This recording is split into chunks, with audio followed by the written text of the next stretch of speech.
गरुड़ पुत्र,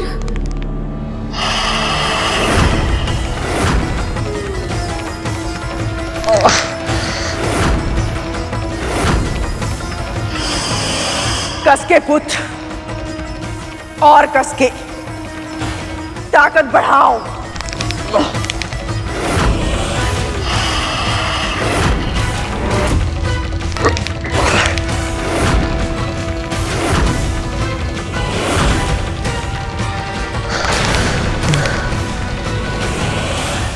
मैं जानती हूँ बाबा, यदि मेरे पुत्र के मन में अहंकार के ये बीज प्रभु विष्णु की इच्छा से आए हैं, तो इसके पीछे भी कोई ना कोई उद्देश्य अवश्य होगा। गरुड़ मेरे सिखाए संस्कारों को भुलाकर अहंकार के गड्ढे में गिर गया है। ये जानकर मुझे भी निराशा अवश्य हुई है, पर कभी कभी एक छोटी सी निराशा हमें बहुत बड़ी पराजय से बचा लेती है। पर दोष तो मेरा ही है ना बाबा। मैं ये मान बैठी थी कि मेरा पुत्र कभी कोई भूल नहीं कर सकता, पर आज ये सब जानकर मेरी आंखें खुल गई हैं। इसीलिए धन्यवाद दे रही हूँ प्रभु को।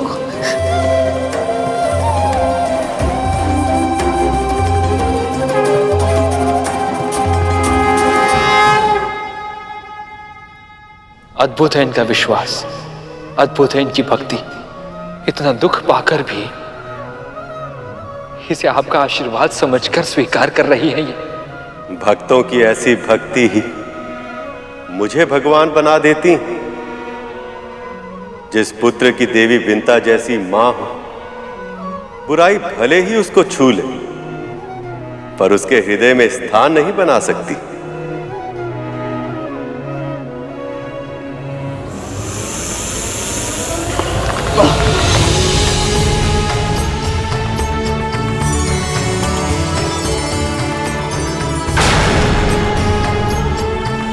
मां,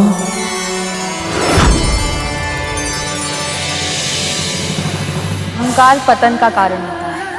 अपने चारों ओर देखकर कुछ वृक्ष अहंकार से तने खड़े हैं, किंतु कुछ वृक्ष स्वाभिमान और विनम्रता का संतुलन स्थापित कर वायु के साथ झूल रहे हैं। जब आंधी आएगी तो तने हुए शीश वाले वृक्ष धूल में मिल जाएंगे, परंतु अपने लचीलेपन के कारण विनम्र वृक्ष वायु के वेग के साथ झुक जाएंगे और आंधी बीत जाने पर फिर से खड़े हो जाएंगे। मंदराचल पर्वत को भले ही मैं यहाँ पर उठा कर लाया, परंतु इसे मथना तो देवता और दानवों को ही है, और यदि आप मेरे साथ नहीं चले, मैं आपको बलपूर्वक उठा कर ले जाऊंगा। मुझे क्षमा कर दीजिए मां, मैं आपके दिए संस्कारों को भूल गया।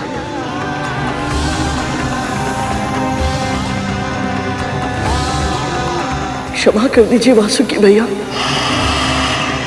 मैं आपको समझने में बहुत बड़ी भूल कर बैठा।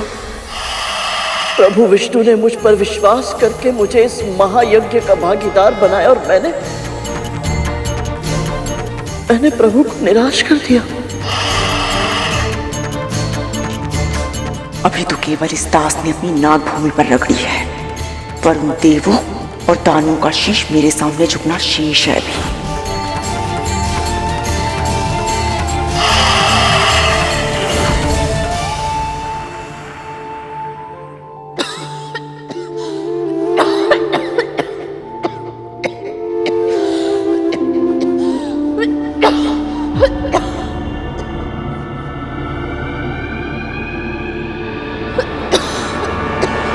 देख क्या रही हैं? आप इतना खास रही थी कि हम दोनों चैन से विश्राम भी नहीं कर पा रहे थे। अब चुपचाप ये जल लीजिए और पीजिए, ताकि आपका कर्कश स्वर बंद हो सके और हमारे कानों को आराम मिल सके। लीजिए, पी लीजिए।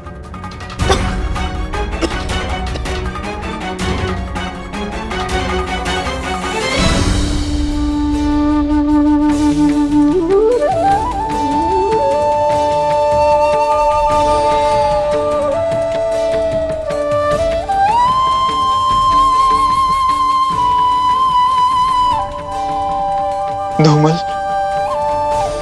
अब मुझे पता लगा ये गरुड़ आसमान में इतना ऊंचा क्यों उड़ लेता है। हाँ तक तो किसी के लिए कुछ अच्छा कार्य करके, परोपकार करके कितना हल्का हल्का अनुभव होता है। हाँ, और गरुड़ तो सबके लिए ही अच्छा सोचता है और सबके लिए अच्छा करता भी है। अच्छा है ना कि गुरु दत्तात्रेय स्वयं यहाँ आए हैं। उनके यहाँ आने के कारण ही हमें इतना अच्छा अनुभव हो पाया है। सचमुच अद्भुत है।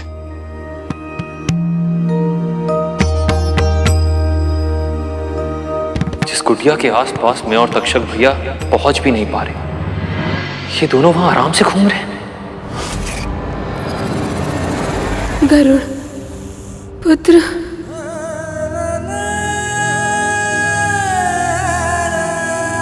मैं अपना उत्तरदायित्व निभाने में असफल रहा, मुझे क्षमा कर दीजिए। प्रायश्चित के इन आंसुओं ने तुम्हारे अहंकार को धो दिया है गरुड़। हे नागश्रेष्ठ, आपने गरुड़ का अहंकार तोड़कर उसे सीख दे दी है। अब कृपा करके इसे छोड़ दें और हमारे साथ चलें। वासुकी चाहें तो भी हमारे साथ नहीं चल पाएंगे। गरुड़ ने इन्हें अपने साथ ऐसे उलझा लिया है कि वो स्वयं अपनी गांठें नहीं खोल पा रहे हैं। इन्हें सहायता की आवश्यकता है। असुरराज, आप वासुकी की सहायता क्यों नहीं करते? संकट के समय सदैव हम असुरों की ही स्मृति क्यों होती है आपको? देवराज इंद्र को प्रयास करना चाहिए। वैसे भी बहुत विश्वास के साथ कहा था इन्होंने कि ये ही वासुकी को वापस लेकर आएंगे।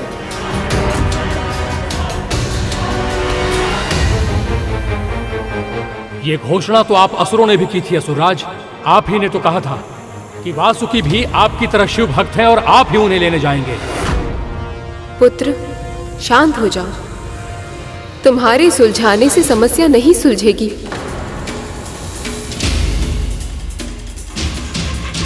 कद्रू, जब तक तुम वासुकी को अनुमति नहीं दोगी, उसे यहां से ले जाना संभव नहीं है।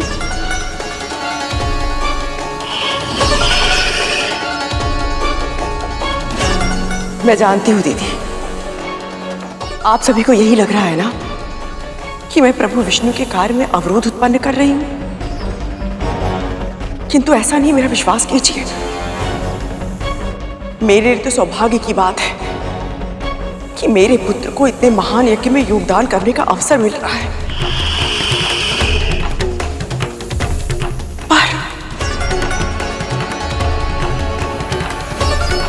पर क्या देवी?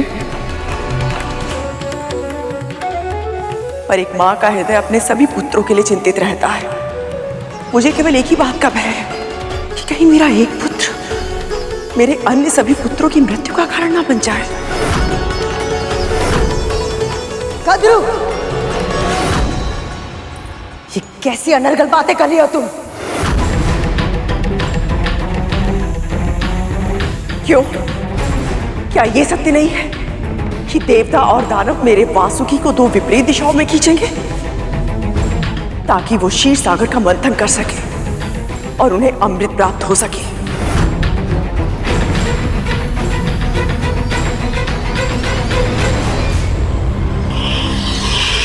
दानवों के पास पहले से ही संजीवनी विद्या है, फिर भी वो अमृत प्राप्त करने के लिए मंथन में भागीदार बन गए ताकि केवल देवता मृत्यु पर जीत पाकर अमर ना हो जाए।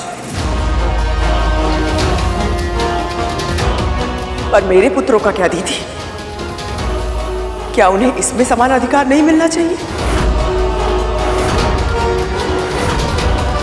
क्षमा कीजिए विमाता कद्रू, पर अमृत के लिए सबसे अधिक योग्य हम देवता हैं।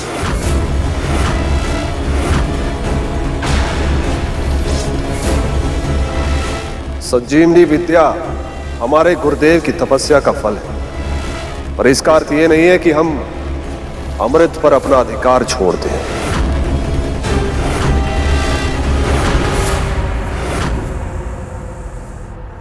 अभी समुद्र मंथन आरंभ भी नहीं हुआ है।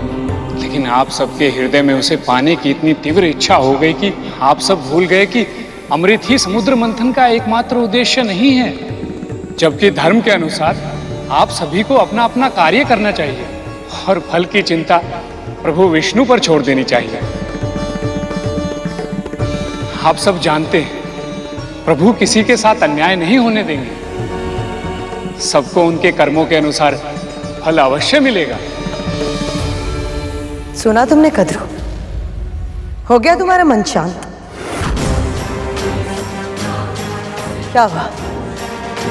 अब शांत क्यों? कुछ कहते क्यों नहीं? क्या चाहती हो तुम? हम सब तुम्हारे सामने हाथ जोड़े, तुम्हारी आरती उतारे। आरती करने की आवश्यकता नहीं है दीदी, किंतु हाँ, मेरे पुत्रों के लिए समान सम्मान की आवश्यकता अवश्य है, जो देवताओं ने दानवों को दिया था।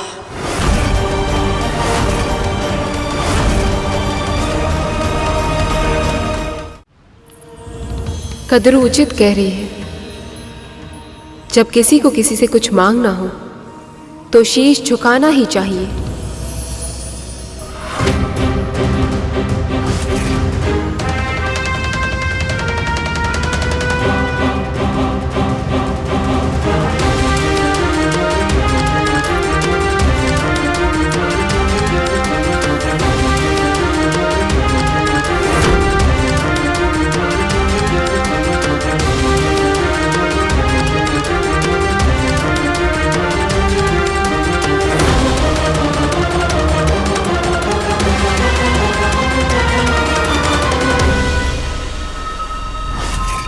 यही तो मैं चाहती थी कि गरुड़ और सभी देवता असुर मेरे और मेरे पुत्र के सामने शीश झुकाएं। अब समुद्र मंथन में मेरे पुत्र भी सहभागी होंगे और अमृत पर भी उनका अधिकार होगा।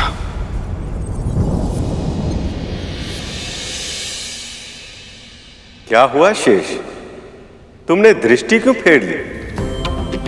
प्रभु, सम्मान तो अर्जित किया जाता है ना, इस प्रकार किसी की विवशता का लाभ उठाकर मांगा नहीं जाता, जैसे मां इस समय कर रही। मुझे लगा था गरुड़ का अहंकार टूटते हुए देख इन्हें भी अपनी भूल का आभास हो जाएगा, पर दूसरों की भूल से सीखने के लिए मन में यह आभास भी होना चाहिए कि हम कुछ अनुचित कर रहे हैं। पर देवी कद्रू के दृष्टिकोण से वो जो कुछ भी कर रही हैं वह उचित ही है। प्रभु, तो फिर मैं ये आशा करता हूं कि गरुड़ की तरह इन्हें भी अपनी भूल का आभास हो जाए। मैं तुझे अनुमति देती हूं पुत्र, गरुड़ को छोड़ दे और जा इनके साथ। मेरा आशीर्वाद सदैव तेरे साथ है।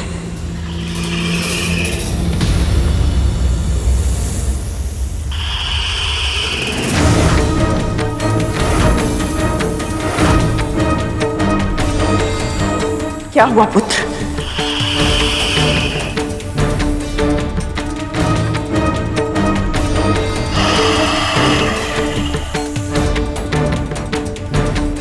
मैं गांठ छुड़ाने में तेरी सहायता करती हूं।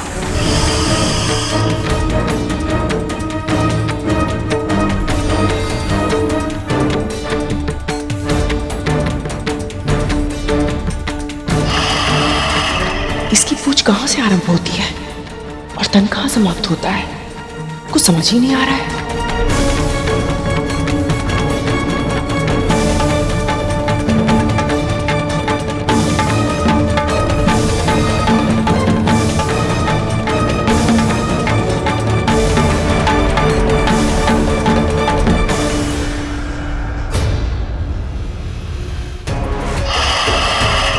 गरुड़ को कष्ट पाते देखकर मैं इतना खो गई थी कि मुझे आभास ही नहीं हुआ कि इस पूरी प्रक्रिया में मेरे पुत्र को कितना कष्ट हो रहा होगा।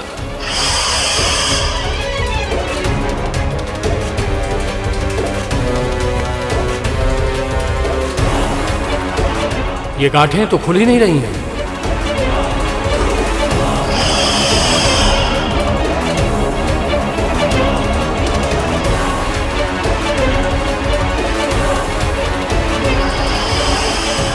अब क्या होगा भ्राताश्री? जानते हो सत्य क्या है शेष? वासुकी को इस स्थिति में गरुड़ ने नहीं, उसकी अपनी मां ने पहुंचाया। जब माता पिता बहुत महत्वाकांक्षी हो जाते हैं तो कभी कभी अपने संतानों के जीवन को अपनी इच्छाओं के जाल से उलझा देते हैं। फिर चाहे वो कितना भी प्रयत्न क्यों ना कर ले, उनकी उलझनों को सुलझा नहीं पाते। तो फिर प्रभु, वासुकी की ये उलझनें कैसे सुलझेंगी? महादेव शिव शंकर की सहायता से। एक भक्त को उसके समस्याओं से मुक्ति केवल और केवल उसके आराध्य प्रभु ही दिला सकते हैं। हम सबको मिलकर महादेव की स्तुति करनी चाहिए।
हे महादेव शिव शंकर, मेरे पुत्र की सहायता कीजिए।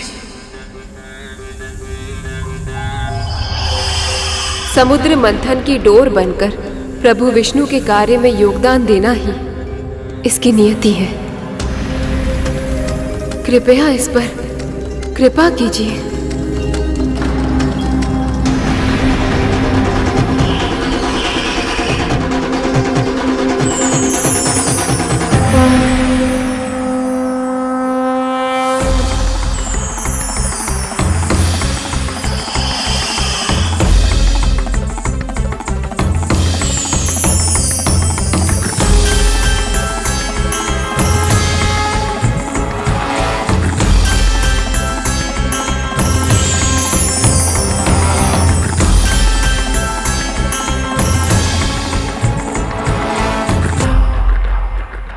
मेरा प्रणाम स्वीकार कीजिए महादेव।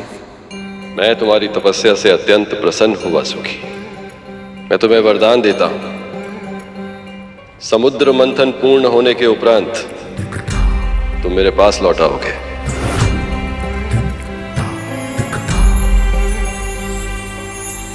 प्रभु, आपने ये वरदान देकर संसार का सारा धन दे दिया है मुझे। अब मुझे कुछ नहीं चाहिए महादेव। मुझे मेरे शिव मिल गए, अमृत मिल गया मुझे।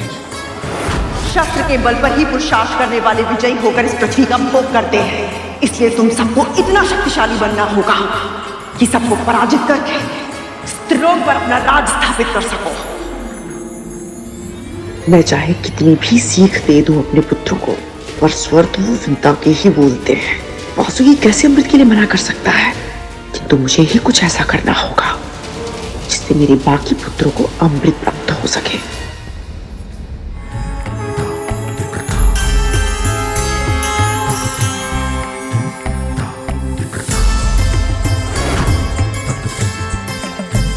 सृष्टि का विधान कितना विशाल, कितना विराट है और कितना तुच्छ हूं मैं, फिर भी मेरे भीतर अहंकार समा गया था। हे प्रभु, मुझे आशीर्वाद दीजिए कि मैं इस क्षण को कभी ना भूलूं और अहंकार के जाल में फिर कभी ना फंसूं।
मैंने तुझे कितनी बार समझाया, मुझे ये घास-फूस नहीं चाहिए, मुझे पौष्टिक भोजन की आवश्यकता है। तेरी समझ में नहीं आता, क्या तू जानबूझकर मुझे प्रताड़ित करती है? ऐसा नहीं है बाबा, मैं क्षमा चाहती हूँ। आप अभी इसे खा लीजिए, मैं कुछ ही समय में पौष्टिक भोजन का प्रबंध कर दूंगी। आज मैं तेरी कोई बात नहीं सुनूंगा। जब तक तू मुझे मनचाहा भोजन लाकर नहीं देगी, मैं अन्न तो क्या जल की एक भी बूंद नहीं पीऊंगा। और यदि बिना अन्न और जल के मुझे कुछ हो गया तो मेरी हत्या का दोष तुझ पर, तेरे परिवार पर लगेगा। स्मरण रहे, जा यहां से। प्रभु, गुरु दत्तात्रेय ने विंता मां के सामने ऐसी अनोखी मांग क्यों रखी? विंता मां तो खुद दासी है, वैसे पौष्टिक भोजन कहां से प्रबद्ध करेंगी? और इस समय तो गरुड़ भी उनकी सहायता के लिए वहां नहीं है। दत्तात्रेय उस कुम्हार की तरह है जो मिट्टी के घड़े को सर्वोत्तम बनाने के लिए भीतर से अपना हाथ तो लगाता है, पर बाहर से उस पर चोट भी मारता है। उनकी इस परीक्षा के पीछे कोई ना कोई उद्देश्य अवश्य होगा।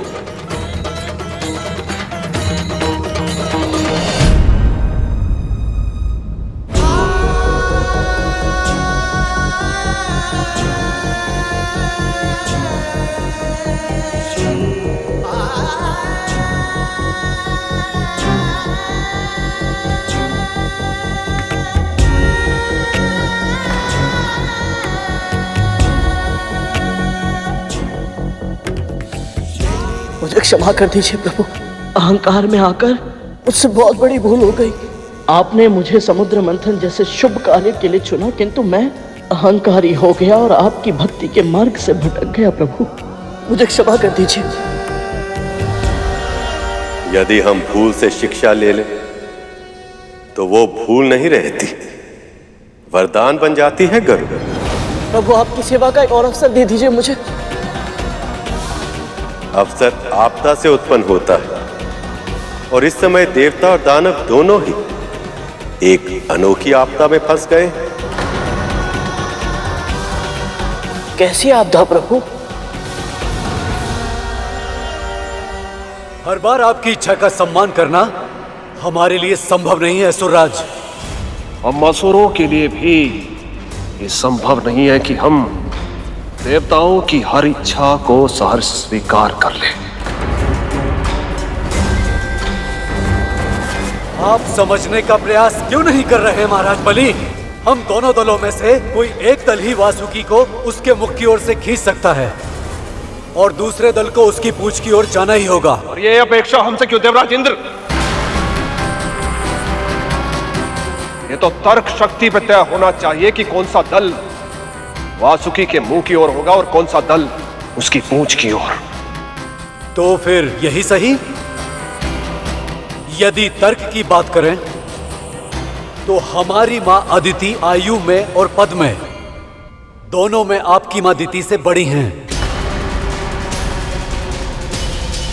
इसलिए चुनाव का पहला अधिकार हम देवताओं का ही होना चाहिए। क्षमा करें महाराज, पर ये देवता भूल रहे हैं कि हम असुर इन्हें युद्ध में पराजित कर चुके हैं अनेक बार, और पराजितों को ना तो चुनाव का अधिकार होता है और ना ही अपनी इच्छा व्यक्त करने का। इसलिए देवराज इंद्र स्वर्ग के अधिपति होने के नाते इस चुनाव का अधिकार यदि किसी को है तो वो है केवल और केवल असुर सम्राट बलि को।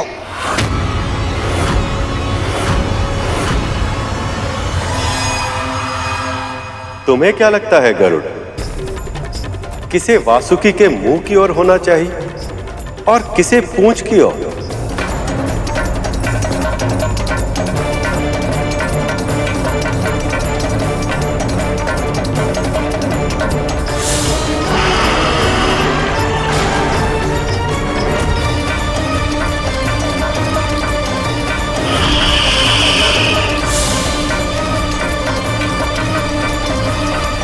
प्रभु, मैं अधिक तो नहीं जानता, परंतु जितना मैंने देखा है, समझा है, मुझे यही लगता है कि जो भी वासुकी भैया के मुंह की ओर होगा उसे 2 गुनी समस्या का सामना करना होगा, 2 गुना श्रम करना होगा। एक तो पहले से ही वासुकी भैया को खींचना बहुत ही कठिन है और ऊपर से उनके मुंह से विषैली पुकारें निकलेगी। असुर पूजा पाठ तपस्या अनुष्ठान अवश्य करते हैं, परंतु केवल अपने स्वार्थ के लिए, और देव स्वयं के साथ साथ समाज कल्याण का भी विचार करते हैं। इसीलिए न्याय तो यही होगा प्रभु, जो अच्छाई के साथ हो उनके साथ अच्छा हो, और जो बुराई का समर्थन करे उनके साथ बुरा। मैं तुमसे सहमत हूं गरुड़। अब देवता और दानवों के साथ भी ऐसा ही हो, इसका दायित्व मैं तुम्हें सौंपता हूं।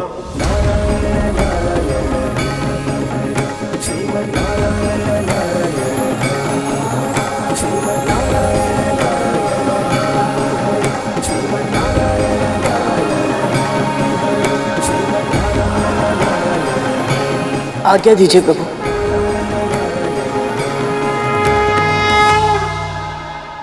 वासुकी भैया की तपस्या सफल हुई मां, और उनके कारण आपको महादेव के दर्शन करने का सौभाग्य प्राप्त हुआ। और तो और आपकी वजह से अब हमें अमृत मिलेगा मां। नहीं मिलेगा, नहीं मिलेगा, नहीं मिलेगा। ये किसने कहा? कौन बोला?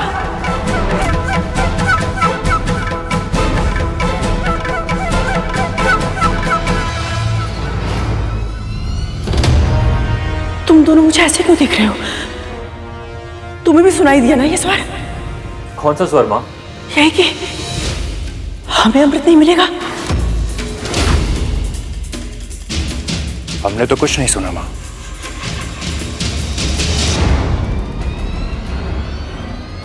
तो मुझे ऐसा क्यों लगा? क्योंकि तेरा मन जानता है यही सत्य है, क्योंकि तेरा मन जानता है यही सत्य है, क्योंकि तेरा मन जानता है यही सत्य है। मुझे ऐसा लगा कि जैसे ये उस बुढ़े का स्वर है, किंतु ये कैसे संभव है? आप उस बुड्ढे को अधिक महत्व दे रही हैं मां। है ही कौन वो? एक साधारण सा भिखारी और कुछ नहीं। हाँ मां, वो बुढ़ा तो चल फिर भी नहीं सकता। जल और अन्न के लिए तो एक दासी पे निर्भर है।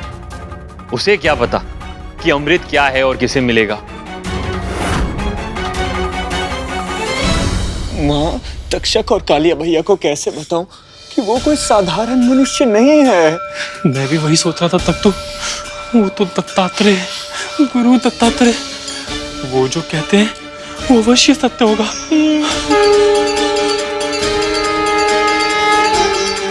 बाबा के लिए पौष्टिक भोजन का प्रबंध कैसे करूं मैं? सत्य कहा तुम दोनों ने। मैं व्यर्थ उस बुढ़े के बारे में सोच रही हूँ। जानते हो तुम दोनों, जब वासुकी ने उस गरुड़ को अपने पास में जकड़ा था, तब मेरा हृदय प्रसन्नता से झूम उठा था।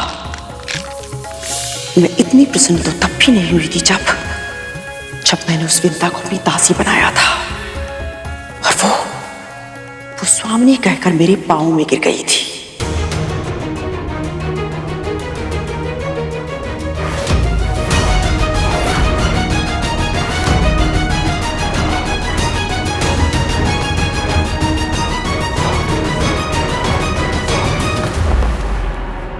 दया कीजिए महारानी, कृपा कीजिए। यदि आज आपने मेरी सहायता नहीं की तो मेरे कुटुंब पर जीव हत्या का दोष लग जाएगा।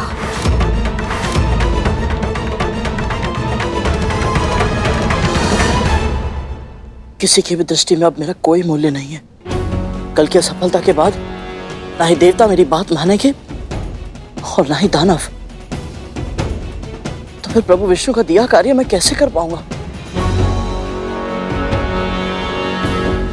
भूख भी तीव्र लग रही है।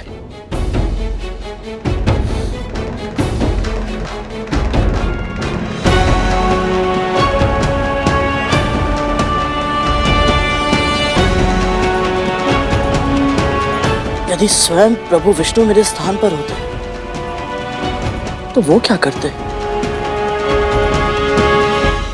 अब सही दिशा में सोच रहे हो तो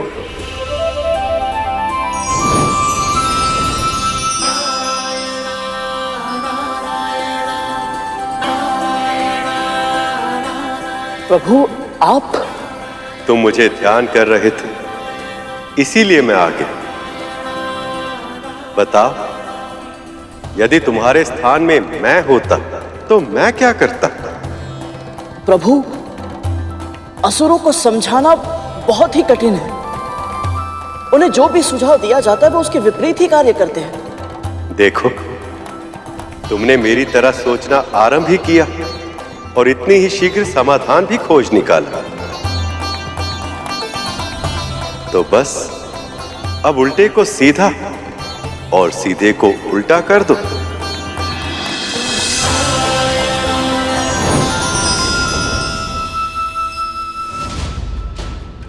उल्टे को सीधा और सीधे को उल्टा।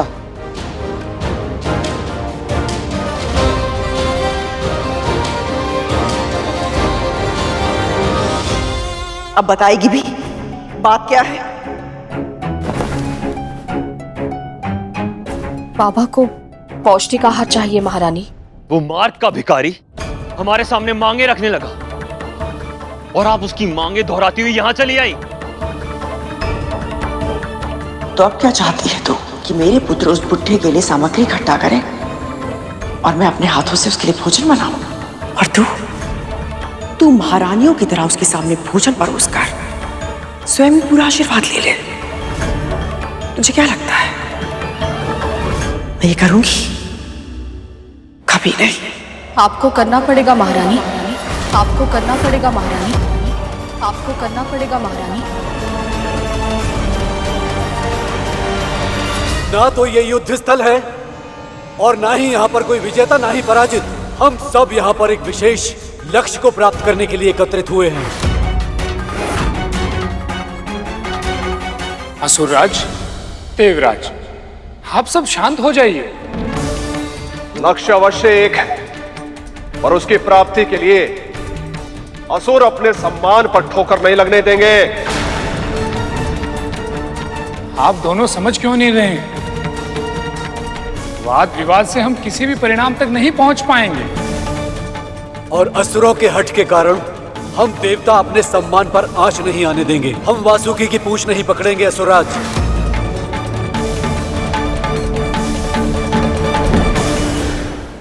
उन्होंने कहा है यदि आज उन्हें पौष्टिक आहार नहीं मिला तो वो अन्न जल त्याग देंगे, और यदि ऐसा हुआ तो उनका वृद्ध तन ये सहन नहीं कर पाएगा, और सहन नहीं कर पाएगा तो मर जाएगा। ये समस्या मेरी नहीं है विंता। है महारानी, ये आपकी भी समस्या है। एक दासी की कोई व्यक्तिगत पहचान नहीं होती महारानी। जिस दिन मैं आपकी दासी बनी, उसी दिन से मुझसे मेरा व्यक्तित्व छीन गया। मैं केवल आपकी प्रतिनिधि हूं और कुछ नहीं।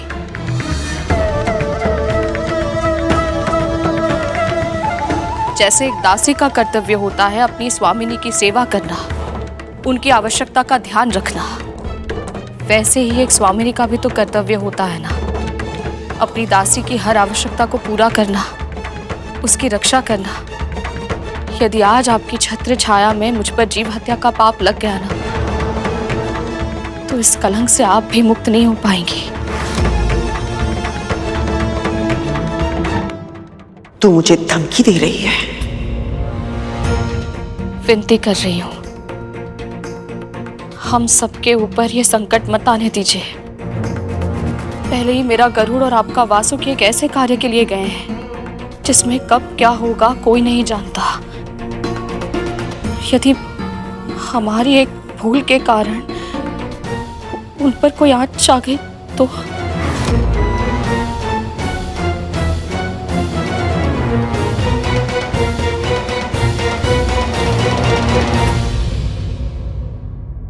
आज पहली बार मां के सामने विंता मां को अपनी बात रखते हुए देख रहा हूं। वे सदैव दासी के कर्तव्यों के बारे में बात करती हैं, परंतु दासी के अधिकारों के बारे में कभी बात नहीं करती। ये दत्तात्रेय के शुभ साथ का प्रभाव है शेष। वो परिस्थितियों को आसान नहीं बनाते, बल्कि व्यक्ति को इस योग्य बनाते हैं कि वो कठिन से कठिन परिस्थिति का सामना आसानी से कर पाए।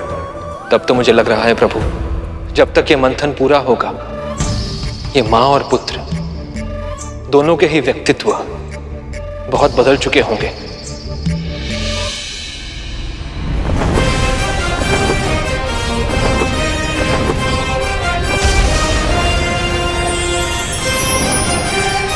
देवराज असुरराज, आप दोनों का कहना अपने अपने पक्ष की दृष्टि से उचित है, परंतु इस समस्या का कोई ना कोई समाधान तो हमें निकालना ही होगा। प्रभु विष्णु ने इस समस्या का समाधान मुझे दे दिया है।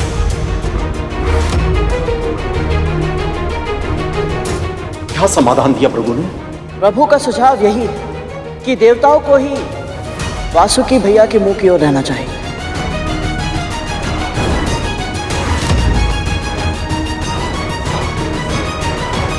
क्योंकि आयु और कर्म दोनों की दृष्टि से ये श्रेष्ठ है। असंभव है ये नहीं हो सकता। मुझे ये स्वीकार नहीं। क्षमा कीजिए, परंतु क्यों दीदी मां? एक दास से तट पितट नहीं करूंगी मैं केवल इतना कहना चाहती हूं कि विष्णु ने हम असुरों के साथ पक्षपात किया है और हम असुर ये सहन नहीं करेंगे। मेरा निर्णय यह है कि मेरे पुत्र वासुकी की मुंह की ओर ही रहेंगे।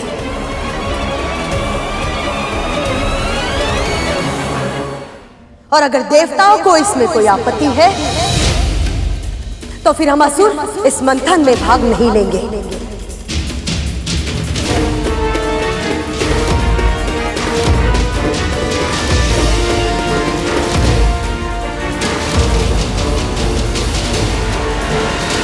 कितनी बार मस्तिष्क उसी कार्य को करने के लिए लोभित होता है जिस कार्य के लिए उसे मना किया जाए। जिस दिशा के लिए पहले असुर मना कर रहे थे, अब उसी दिशा के लिए लड़ रहे हैं। लोभ में लिया हुआ निर्णय जीव को उसके धर्म से और सही मार्ग से दूर लेकर जाता है। वासुकी के मुख की ओर रहने का लोभ अब असुरों के लिए क्या बदलाव लाता है, ये तो नियति ही बताएगी। ये तो समुद्र मंथन का केवल आरंभ है।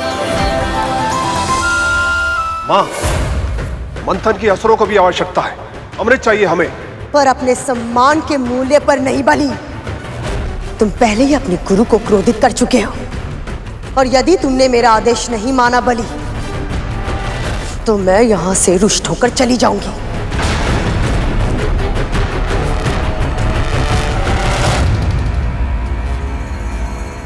दीति मां का निर्णय प्रभु विष्णु की इच्छा के बिल्कुल विरुद्ध है।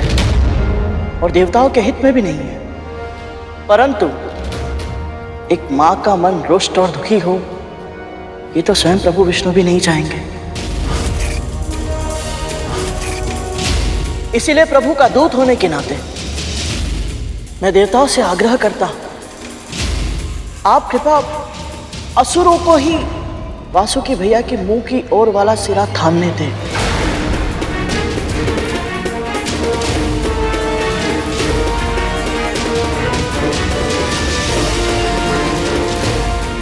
समझ गया गरुड़। तो फिर ऐसा ही हो, पर यह निर्णय दोनों पक्षों पर बाध्य होगा। मंथन में विलंब ना हो, इसके लिए आवश्यक है कि एक बार मंथन के प्रारंभ होने के पश्चात कोई भी पक्ष अपना निर्णय नहीं बदल सकेगा।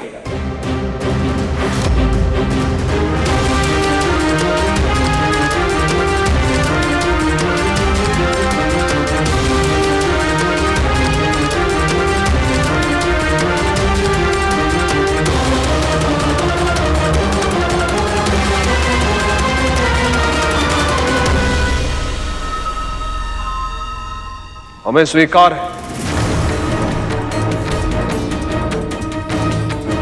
देवराज, तो फिर हमें भी स्वीकार है।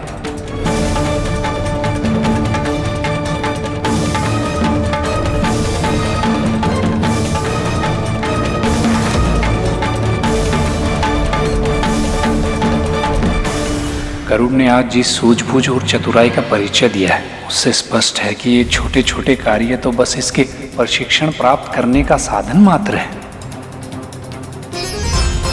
इसकी नियति में तो कुछ बड़ा ही है, कुछ बहुत ही अधिक महत्वपूर्ण।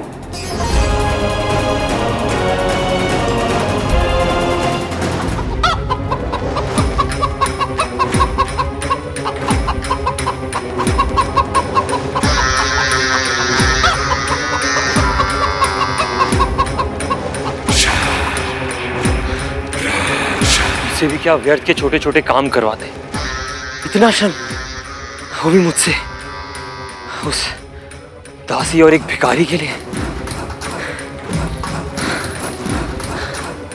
माँ भी ना कभी कभी क्या निर्णय लेती है मुझे समझ ही नहीं आता। धूमल, हाँ, मन प्रसन्न हुआ ना? अति प्रसन्न बोल, तब तो अति प्रसन्न।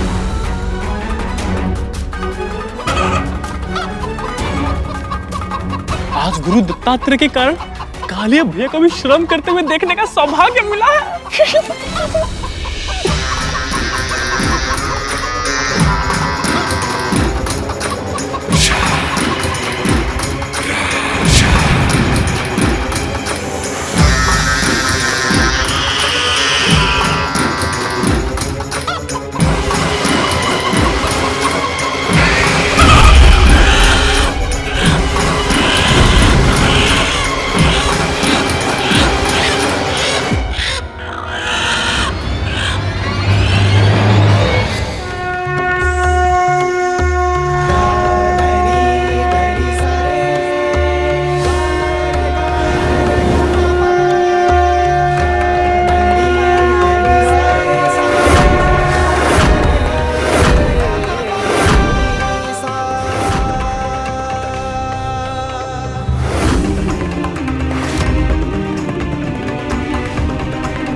हे परम ब्रह्म, हमारा प्रणाम स्वीकार करें। हम विश्व कल्याण के लिए समुद्र मंथन जैसा शुभ कार्य प्रारंभ करने जा रहे हैं। अपना आशीर्वाद हम पर बनाए रखिएगा ताकि इस कार्य को सफलतापूर्वक पूर्ण कर पाएं।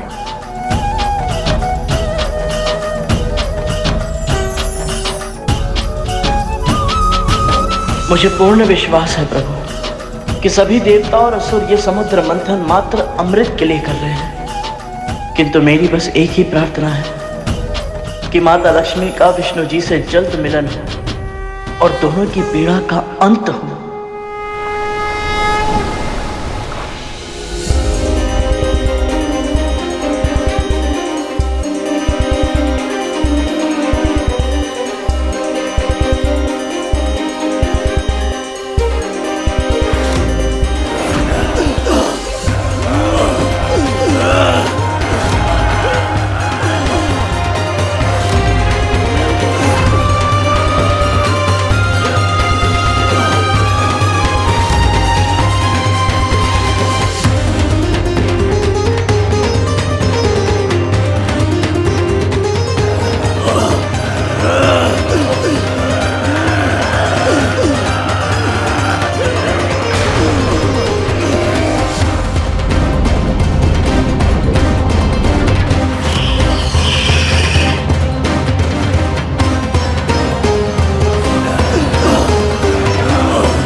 ये लोग ये मतनी हिला भी नहीं पा रहे हैं और वासुकी पर दबाव बढ़ता प्रतीत हो रहा है।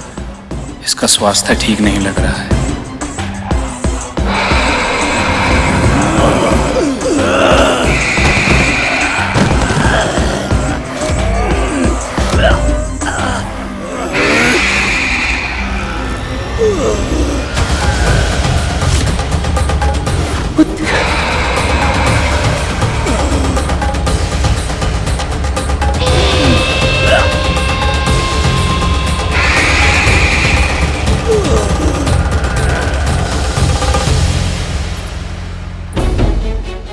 ये लीजिए छोटी माँ। नारायण तुम पर कृपा करें। हे प्रभु, बाबा के लिए आहार का प्रबंध इतनी शीघ्र करने के लिए आपका बहुत बहुत धन्यवाद। धन्यवाद करना ही है तो मेरी माँ का कीजिए।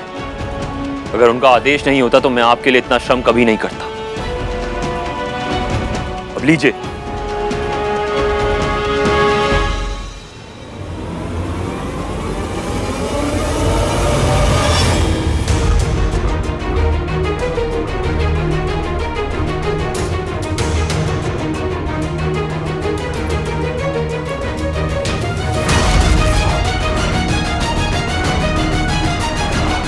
ना, बिल्कुल भी नहीं। सोचना भी नहीं कि मैं इसे तेरे लिए पकाऊंगी। मेरे पुत्र ने तेरे लिए इसका प्रबंध कर दिया। ये उपकार पर्याप्त है तेरे लिए। पकाना तो तुझे ही होगा इसे। महारानी मैं कैसे? ये समस्या तेरी है, मेरी नहीं। महारानी मेरी बात तो सुनिए। आप जानती हैं मैं शाकाहारी हूँ महारानी। महारानी मैं कैसे बनाऊंगी इसे?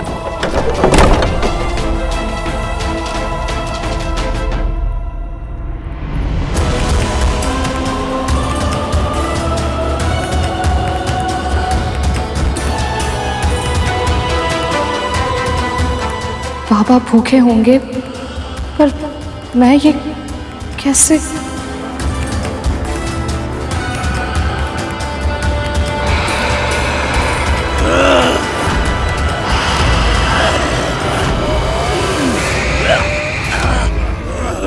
प्रभु विष्णु ने इस समस्या का समाधान मुझे दे दिया है कि देवताओं को ही वासुकी भैया के मुंह की ओर रहना चाहिए। मुझे यह स्वीकार नहीं। मेरे पुत्र के साथ यह अनुचित हो रहा है। असुरों ने स्वयं ये चुनाव किया था और आपने भी सहमति दी थी। अब आप अपना निर्णय नहीं बदल सकती दीदी माँ।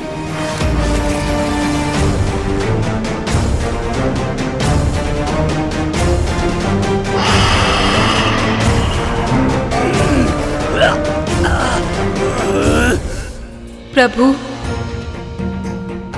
मैं आपसे प्रार्थना करती हूँ, दानवों को वासुकी का विष सहन करने की शक्ति दीजिए।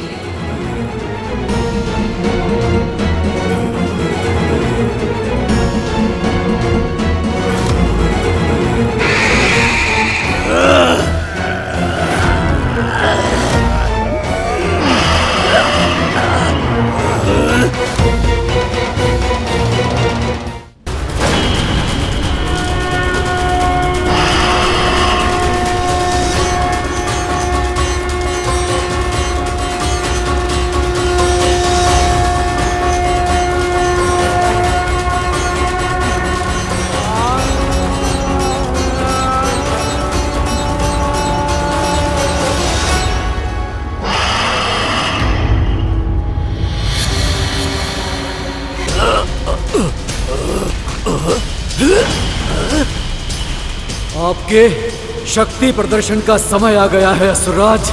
मंथन आरंभ कीजिए।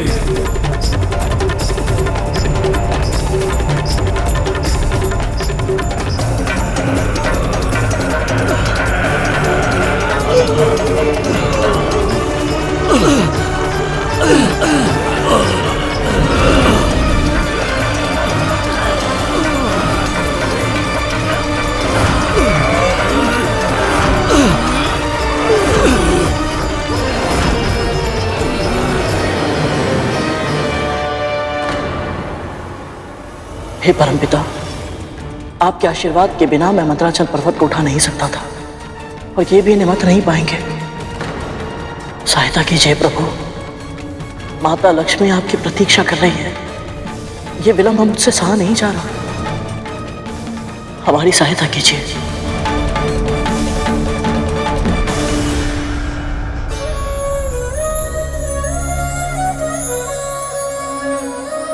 लक्ष्मी से मिलने की आतुरता तो मेरे मन में भी है करो।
प्रभु, मुझे हर एक देवता, हर एक दानव में आपकी छवि दिखाई दे रही है।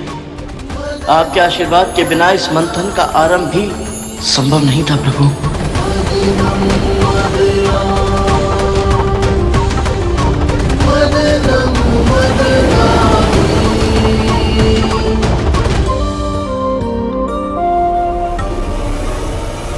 हे परमपिता, हे महाविष्णु, हम सब में जागरूक चेतना का आदिनाथ हैं आप।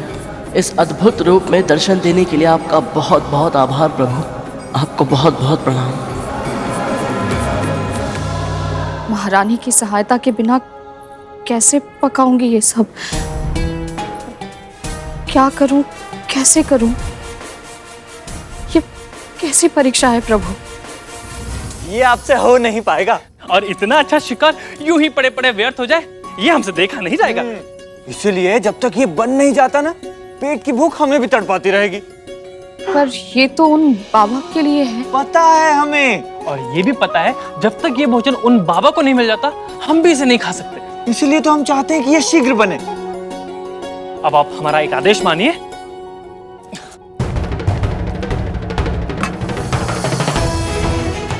ये वाले मसाले पीसिए और शेष हम पर छोड़ दीजिए।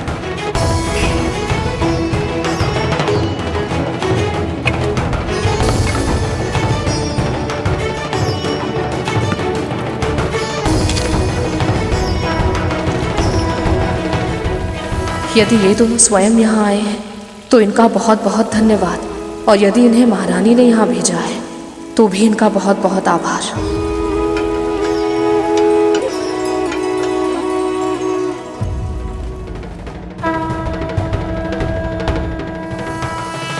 हे मां अन्नपूर्णा, इन दोनों के माध्यम से आपने ही मेरी सहायता की है।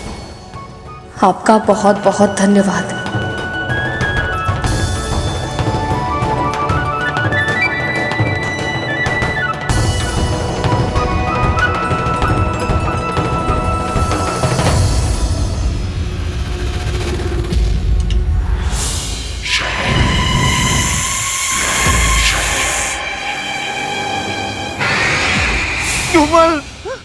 इसमें विष है। पर विमाता बिंदा तो उसे गुरु दत्तात्रेय को खिलाने जा रही है। हाँ, अब क्या करें? चल।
तूने देखा कुछ तो आ रहा है। असुरों, और शक्ति लगा।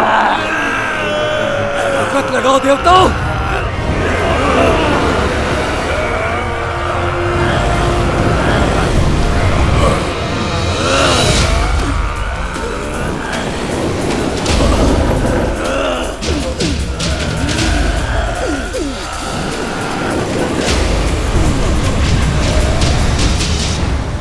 एक बार अमृत निकले तो सही, मेरे पुत्रों को ही लेना है वो। मेरे पुत्रों को धैर्य का प्रदर्शन करना होगा।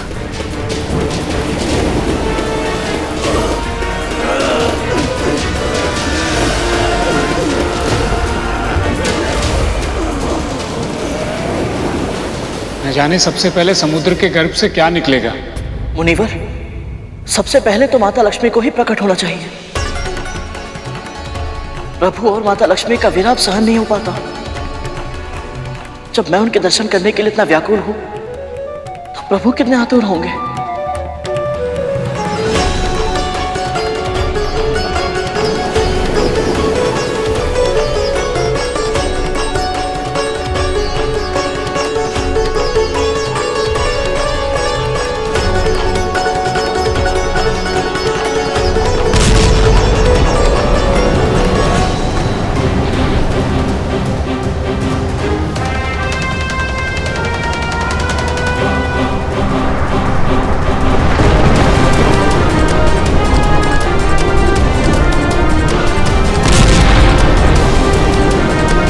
क्या है देवताओं?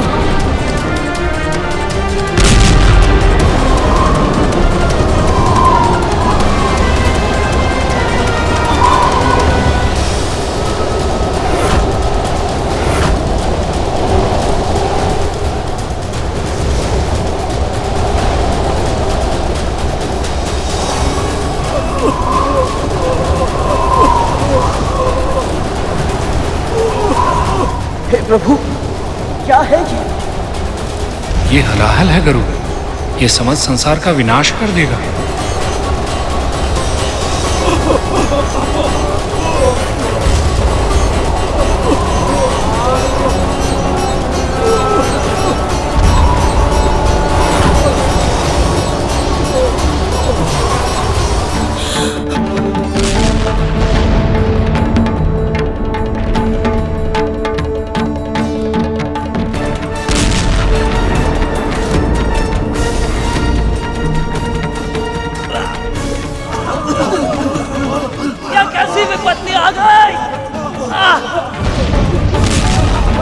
ये गोले तो हमारी त्वचा को जला रहे हैं।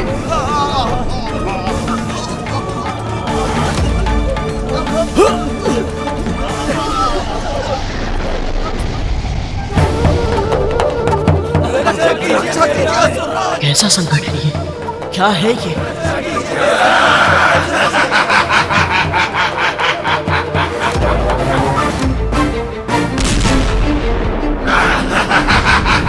कौन हो सकता है इस विनाश का जनक? प्रभु सहायता कीजिए प्रभु।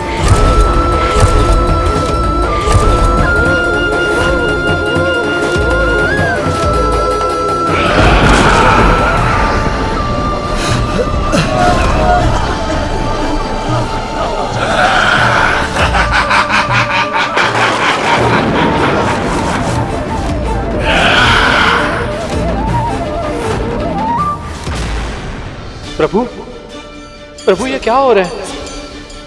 मंथन से तो श्री निकलने वाली थी, अमृत आने वाला था। ये कैसा भीषण संकट निकला है समुद्र से? इसकी कल्पना तो मैंने भी नहीं की थी शेष। क्या कारण हो सकता है इसका?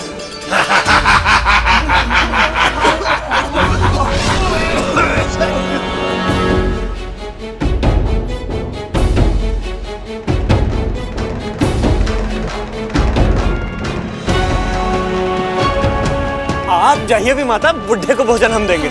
नहीं राजकुमार, आप दोनों ने पहले ही इतना कुछ किया है। पर ये भोजन तो हमने पकाया ना, तो इसका श्रेय और आशीर्वाद तो हमें मिलना चाहिए ना। हाँ। बड़ी ही विचित्र बात है, पहले इन दोनों ने मेरी सहायता की और अब क्या सोच रही हैं?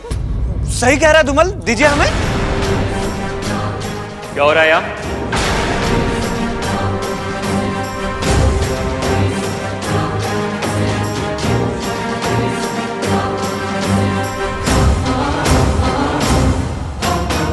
रहा है यहाँ? कुछ भी तो नहीं, कुछ निकाले हुए। तो वो तो हम इनको शीघ्र ही जाने के लिए कह रहे थे आप। ये दोनों तो सदैव सत्य बोलते हैं, तो फिर आज झूठ क्यों? आप पूरा दिन यहाँ खड़े खड़े बिता देंगी। चली जाइए यहाँ से।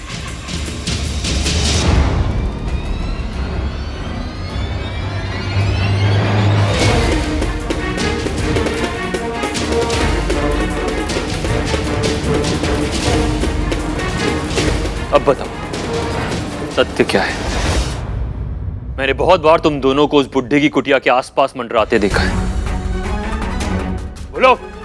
वो काले भैया, वो बुढ़ा है ना, उसे ही देखते रहते हैं। अच्छा लगता है। अच्छा लगता है, कम से कम उसकी पहरेदारी तो कर पा रहे हैं, क्योंकि हाँ।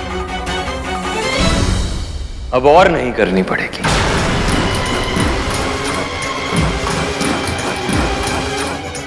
मैंने उस बुढ़े की अंतिम यात्रा का प्रबंध कर दिया है।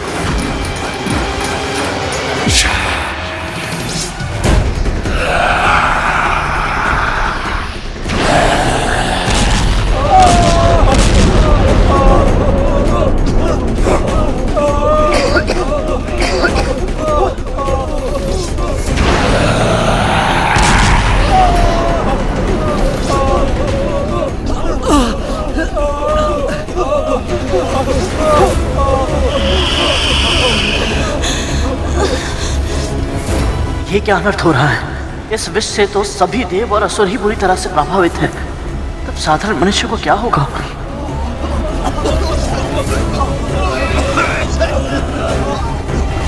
हे प्रभु, क्या है ये?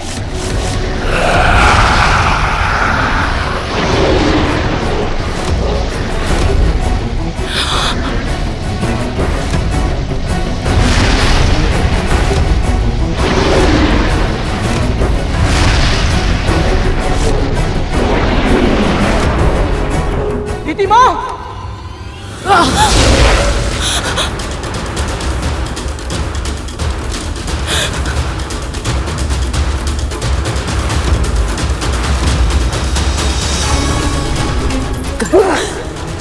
गरुड़, तूने मेरे लिए अपने प्राण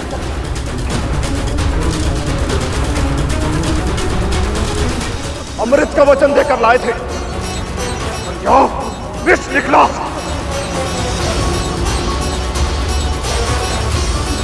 तुम देवता सदैव से पाखंडी थे और पाखंडी ही रहोगे। हमने कोई पाखंड नहीं किया है असुरराज। हम सब भी तो यहाँ आपकी तरह फंसे हुए हैं। भागो, भागो, जितना भाग सकते हो उतना भागो, परंतु मुझसे बचकर नहीं भाग पाओगे।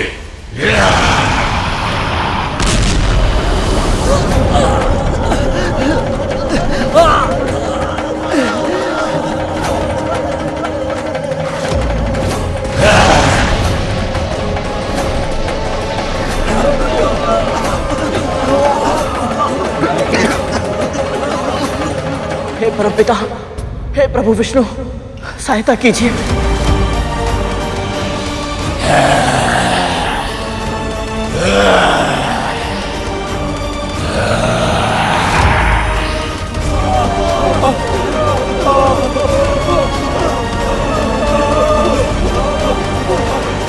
प्रभु, आप तो माँ लक्ष्मी के आगमन की आशा में थे ना, तो फिर ये कालकूट कैसे निकल आया? यदि इसके प्रभाव से देवता और दानव दोनों भी जीवित नहीं बचे, तो मंथन कैसे हो पाएगा? मैंने पहले ही कहा था शेष, समुद्र मंथन विचारों के मंथन की तरह है। जब हम ध्यान की अवस्था में बैठते तो अच्छे सद्विचार आने से पहले हमारे नकारात्मक तामसिक विचार, हमारे विकार, हमारे मस्तिष्क को चारों ओर से घेर लेते हैं। इस समय भी कुछ ऐसा ही हो रहा है। क्षीर सागर के गर्भ में बहुत कुछ छुपा है। अब आगे क्या सामने आएगा, ये ना तो मैं पहले से बता सकता हूं और ना ही रोक सकता हूं।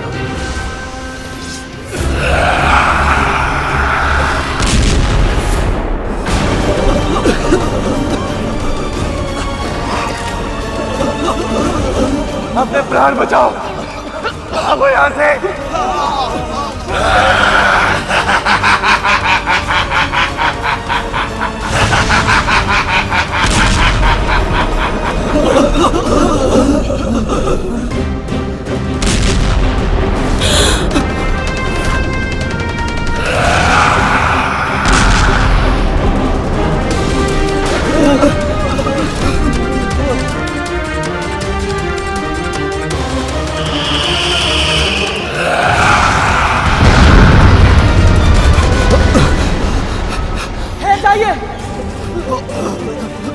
आप सब यहाँ से जाने के बारे में सोच भी कैसे सकते हैं? ये जो भी है, हमें इसका सामना करना ही होगा। पर कैसे? हे प्रभु, अब केवल आप ही हमारी रक्षा कर सकते हैं सलाहल से।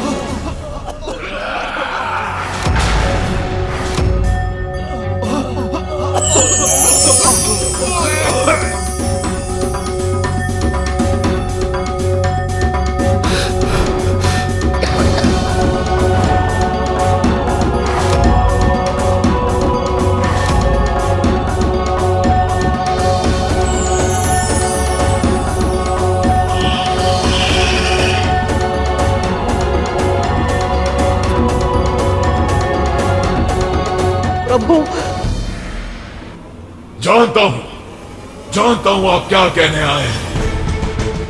यही ना कि मैं वापस समुद्र तल में चला जाऊं, पर मैं ऐसा नहीं करूंगा। ये सभी देव और दानव आपका आदेश मानते होंगे, किंतु मैं नहीं मानता।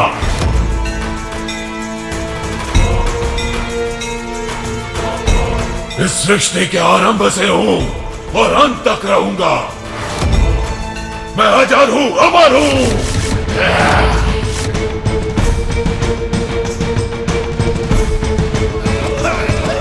आज इस मंथन के कारण मैं इस क्षीर सागर से निकला हूं। अब इस पूरी सृष्टि में फैल जाऊंगा।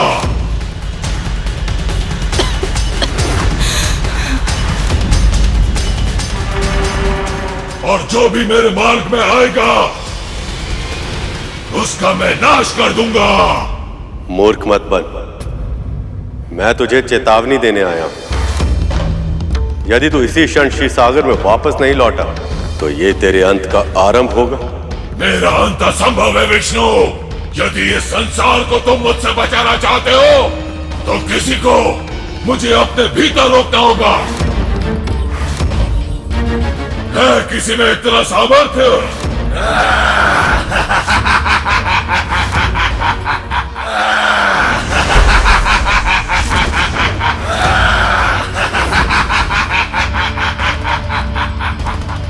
देखा, तुम्हारा प्रभु तुम्हें मरने के लिए छोड़कर चला गया,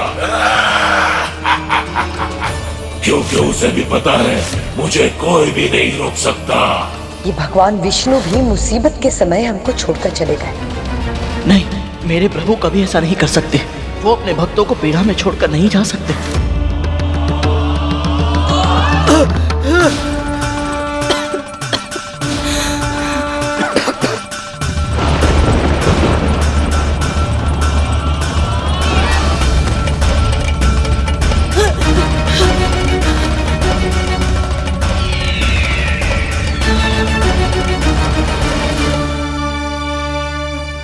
अग्नि, वायु, करुण, तुम्हारे विष्णु तो इस विपत्ति में साथ देने के स्थान पर भाग गए। सत्य बताओ, यही तुम लोगों की योजना थी ना?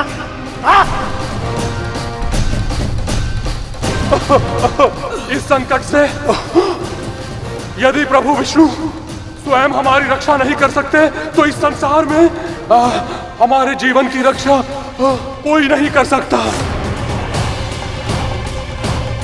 आप सभी जानते हैं प्रभु विष्णु कभी अपने भक्तों का साथ नहीं छोड़ेंगे। वो अवश्य ही इस समस्या का समाधान निकालने गए होंगे।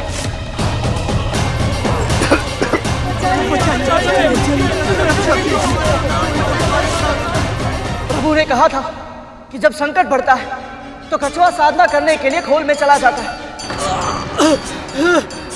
अवश्य ही प्रभु की साधना करने के लिए गए होंगे। माँ कहती है मौन रहने से सभी समस्याओं का समाधान सहज ही निकल आता है। आप सब बस थोड़ा धैर्य रखिए। मुझे पूर्ण विश्वास है कि प्रभु इस समस्या का कोई ना कोई समाधान अवश्य ही निकालेंगे।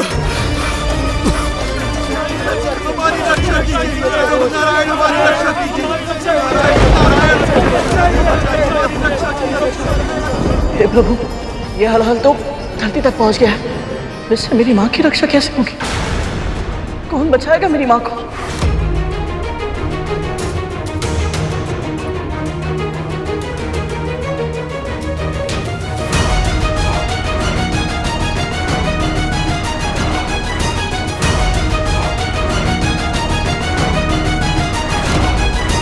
यदि इस कालकूट का अंत शीघ्र नहीं किया गया तो ये पूरी सृष्टि का विनाश कर देगा।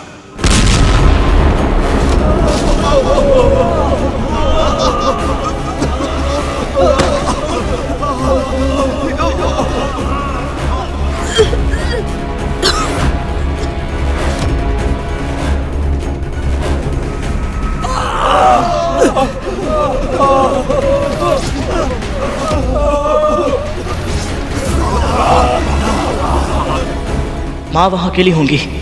मुझे जाना होगा, उनकी सहायता के लिए जाना होगा मुझे।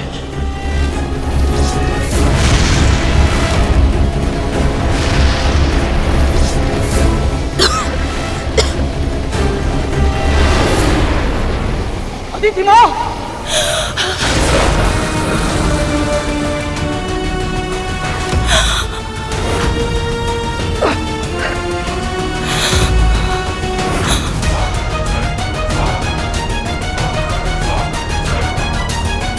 पुत्र, तुम ठीक तो हो ना?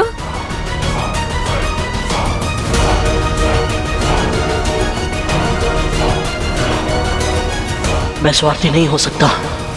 यहाँ इतने बड़े संकट के बीच अपनी दोनों विमाता और भाइयों को छोड़कर नहीं जा सकता मैं।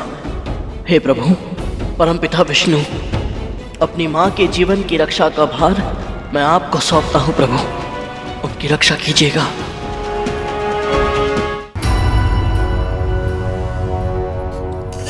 जान पूछ कर देर से आइएगा तुम, ताकि भोजन की प्रतीक्षा करते करते भूख से तड़प तड़प कर मैं अपने प्राण दे दूं। ये असत्य है बाबा, विलंब अवश्य हुआ है, उसके लिए मुझे क्षमा कर दीजिए।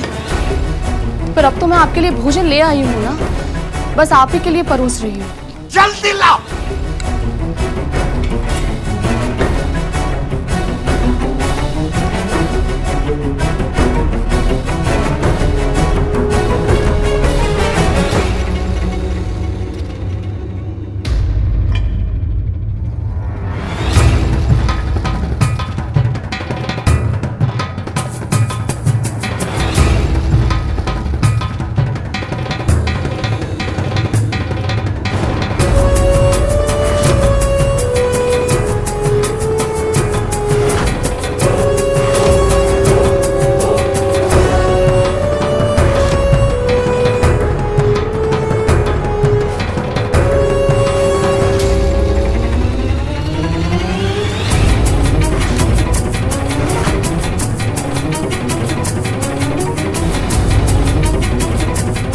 क्या हुआ बाबा, इसमें कोई कमी रह गई है क्या? भोजन में विष मिला है।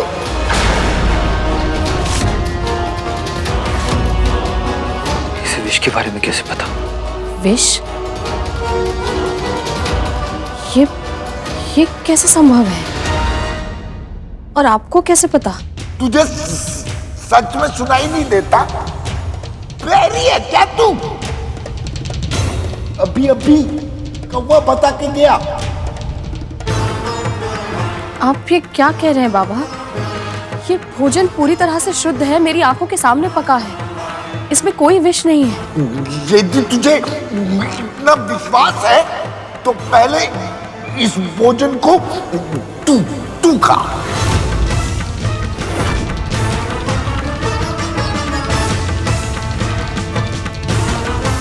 मैं?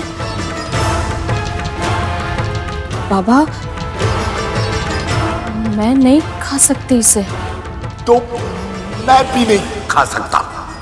भूख से प्राण गंवाना स्वीकार है, किंतु विषैला भोजन खाकर नहीं मरूंगा मैं। ये आप क्या कह रहे हैं बाबा? मैं आपको क्यों मारना चाहूंगी? कारण तो अनगिनत हो सकते हैं, इसलिए या तो पहले तू इसे खा या मैं कुछ नहीं खाऊंगा।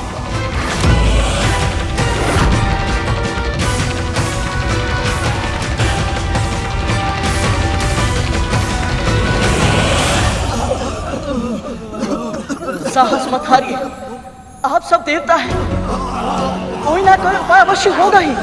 यदि होता तो अभी तक कर चुके होते गरुड़। यदि मैं वर्षा करूंगा तो ये हलाहल और भी अधिक गति से फैलेगा। यदि मैं वायु तत्वों को स्थिर रखता हूं तो इस संसार के समस्त प्राणी दम घुटने के कारण प्राण त्याग देंगे, और यदि मैं तीव्र गति से चलूंगा तो ये हलाहल भी उतने ही अधिक वेग से आगे बढ़ता जाएगा। मेरी शक्ति भी इस हलाहल को नहीं रोक सकती, अपितु और बढ़ा देगी। क्या इस संसार में ऐसा कोई नहीं है जो इस अनंत हलाहल को नियंत्रण में कर सके? क्या सृष्टि को बचाने का कोई उपाय नहीं है?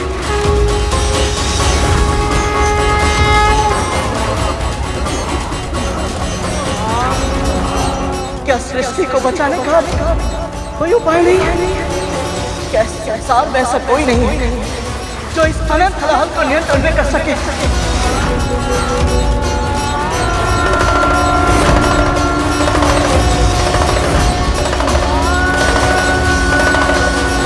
महादेव